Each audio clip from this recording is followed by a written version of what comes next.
C'est ici, dans le Palais des Arts du Parc Chano, que s'est tenue hier matin la conférence de presse de la Foire de Marseille 2011.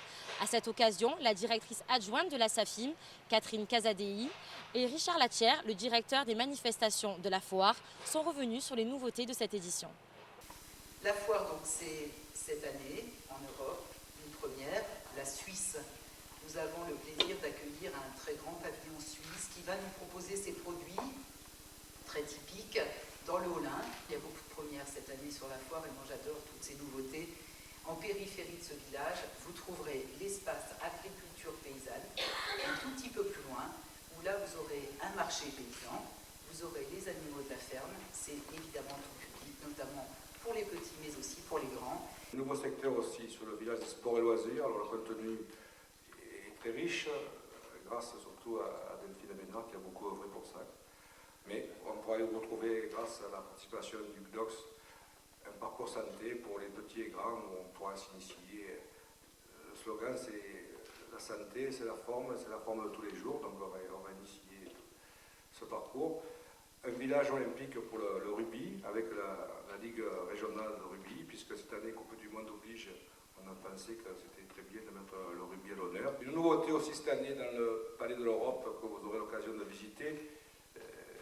On a installé dans ce palais tout ce qui était décoration, artisanat, beauté, bien-être, et surtout un carré des arts où nous avons sélectionné les meilleurs artisans de la région pour présenter leurs produits et leurs nouvelles techniques de fabrication dans un carré à l'intérieur du nouveau hall où je pense que les visiteurs pourront trouver des choses très intéressantes pour équiper et améliorer leur maison. Et quand je suis arrivé, l'entrée générale de la foire était Square Vésiné, parallèle au boulevard à bateau. Et cette année, pour la première fois, le Parc Chano et la foire retrouvent son entrée naturelle dans l'axe du rond-point du Prado et de la Grande Allée.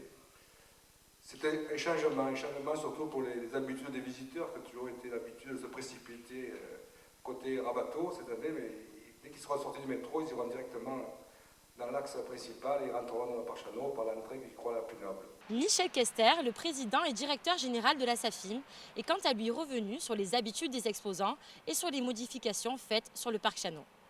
Mais il est évident aussi que nos exposants, et en particulier ces 80% qui reviennent, ils ont tendance à vouloir venir, certes chaque année avec des produits différents, avec un décor différent, mais ils aimeraient bien qu'on les mette toujours au même endroit.